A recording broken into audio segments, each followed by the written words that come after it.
તો મિત્રો આ છે સુરતની સુપ્રસિદ્ધ તાપી નદી અને આજે હું એમના કાંઠે આવ્યો મતલબ કે અહીંયા એક સુપ્રસિદ્ધ મંદિર છે સુરતનું।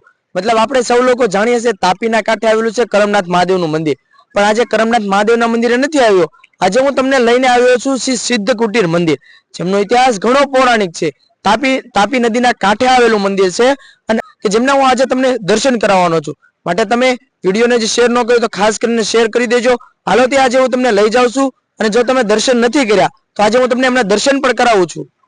આજે આપણે સુરતનું સુપ્રસિદ્ધ મંદિર સિદ્ધ કુટીર મંદિરે આવ્યા હતા। અહીંયા છે શ્રી કપિલેશ્વર મહાદેવનું મંદિર। અહીંયા આવેલું છે આજે જે વર્ષની અંદર એકવાર ટ્રાવેલ કરે શ્રાવણ મહિનાની અંદર બાબા સિદ્ધેશ્વર ગ્રુપ, કે જેમની અત્યારે એમને સર્વ સમાજને ખૂબ સરસ એવો સંદેશો દેવા માંગે છે કે જે તમને હું આગળની અંદર વિડીયોની અંદર ક્લિપ બતાવું છું। આજે આપણે સિદ્ધ કુટીરે આવ્યા હતા કે જ્યાં બાબા સિદ્ધેશ્વર ગ્રુપ સુરતનું સૌથી મોટું ગ્રુપ કે જે વર્ષની અંદર શ્રાવણ મહિનાની અંદર એક જ વાર કે જે બધા ધાર્મિક સ્થળો હોય કે જ્યાં જાય છે ત્યાંથી જળ લઈને બીજા જે ધાર્મિક સ્થળો હોય કે જ્યાં સમર્પણ કરવા જાય છે, અહીંથી આપણે જાણીએ કે જે સમાજની અંદર આજે બાબા સિદ્ધેશ્વર ગ્રુપ છે કે જે શું સંદેશો દેવા માંગે છે। હર હર મહાદેવ। અમે દર વર્ષ શ્રાવણ મહિનામાં એક જ વાર ત્યાંથી બાબા સિદ્ધકુટી મહાદેવ થી જળ લઈને અમે કોઈ પણ ધાર્મિક સ્થળમાં અર્પણ કરવા જઈએ છીએ। એટલે આ વર્ષ ખાસ કરીને અમારા સંખ્યા 300 ની ઉપર છે। આ વર્ષ મહાદેવ સિદ્ધકુટ થી જળ લઈને અમે કામરેજ ગાય બાગલામાં અર્પણ કરવા જઈએ છીએ દર વર્ષ।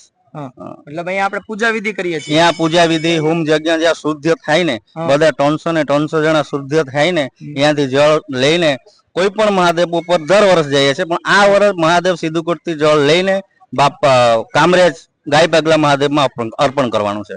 આપણા ભાઈ કેવા કે આજે આપણે અહીંયા જે સિદ્ધ કુટીર આવ્યા હતા કે જે આપણા બાબા સિદ્ધેશ્વર ગ્રુપ છે કે જેમની મુલાકાત થઈ। મહાદેવ મહાદેવ।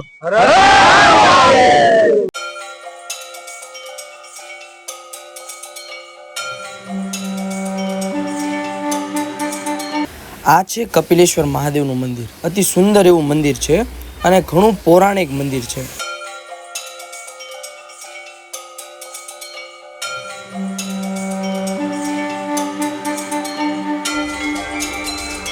અહીંયા ગાયત્રી માતા, લક્ષ્મીનારાયણ, અંબેમાનું એમનું પણ ઘણું પૌરાણિક અને સુંદર એવું અને એ પણ તાપીના કાંઠે આવેલું મંદિર છે।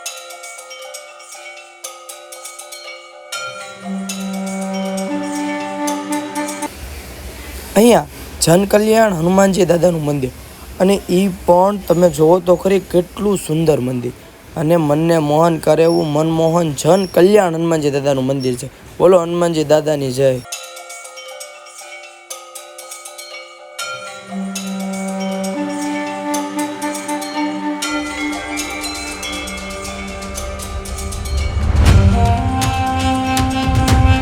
અમે તો સિદ્ધ કુટીરથી પછી દર્શન કરીને હવે અમે નીકળી ગયા છીએ ઘર તરફ। હવે હું તમને અહીંનું લોકેશન આપું। આ જે મંદિર છે કે જે બંબા ગેટની એક્ઝેક્ટ પાસે આવેલું છે, કાપોદ્રાથી બંબા ગેટવાળા રોડ ઉપર આ મંદિરની અંદર એક રસ્તો આવે છે, રસ્તા ઉપર જાય છે। તમે દર્શન ના કર્યા હોય તો કરી લેજો। જય સિયારામ।